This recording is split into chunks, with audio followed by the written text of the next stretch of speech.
Hello everybody. I don't know who can and cannot hear me.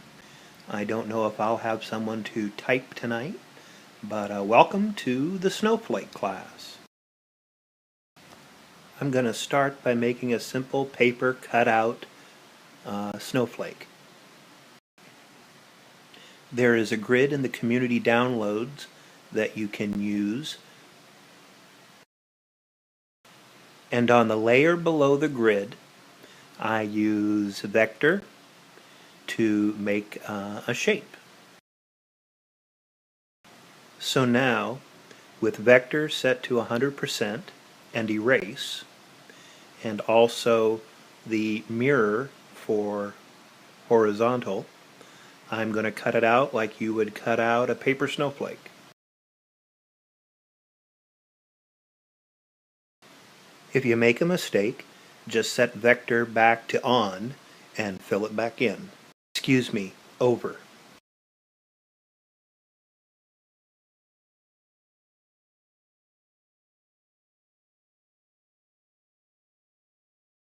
You can make it as thin or thick or simple or complicated as you want. Now that I have one side, I want to make 6 sides.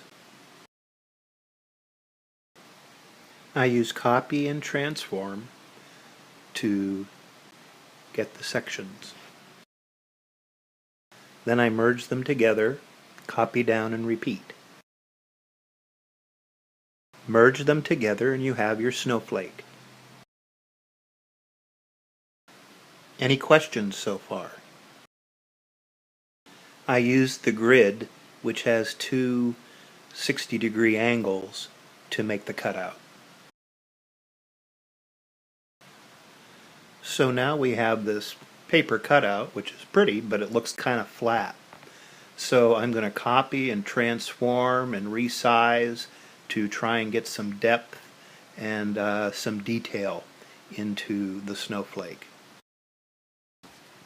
I made the top snowflake a little bit smaller, and I'm going to use vector with the on setting to change the top snowflake's color a little bit. Now I'm going to play with the layers and see what kind of effects I get. I'm going to try the same thing again.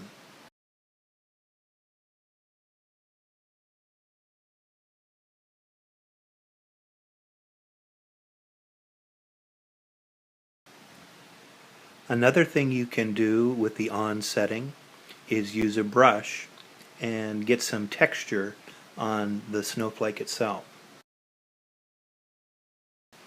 This time I made 2 copies, took the top copy, shrunk it, and rotated it 30 degrees. So you see a little snowflake inside the big snowflake. I copied down the small snowflake, blurred it, and made it dark so that it gives some shadow and some depth to it.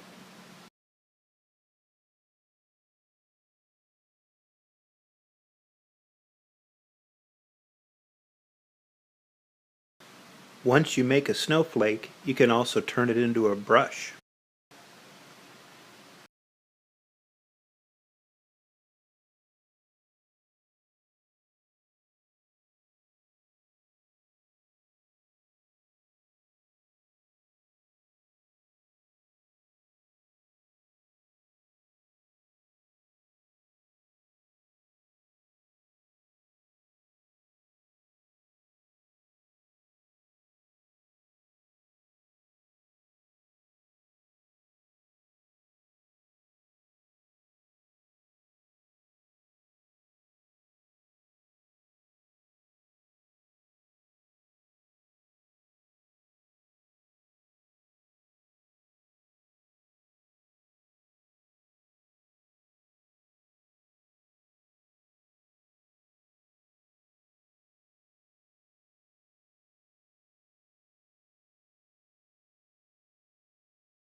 Yeah, this is a great way for making wrapping paper for Christmas.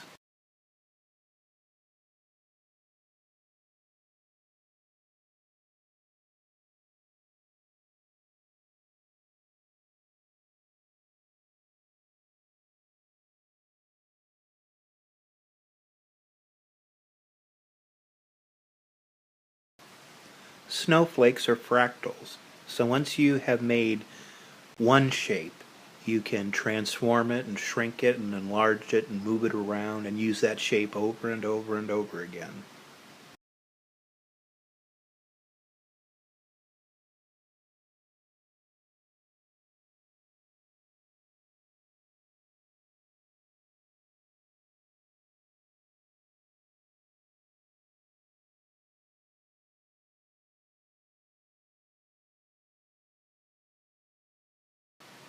Any questions? If you do just a simple paper cutout snowflake, you can use the shadow technique from the paper cutout compo to get a nice shadow of it on your background. And that snowflake was done with just 188 brush strokes and a lot of transforming.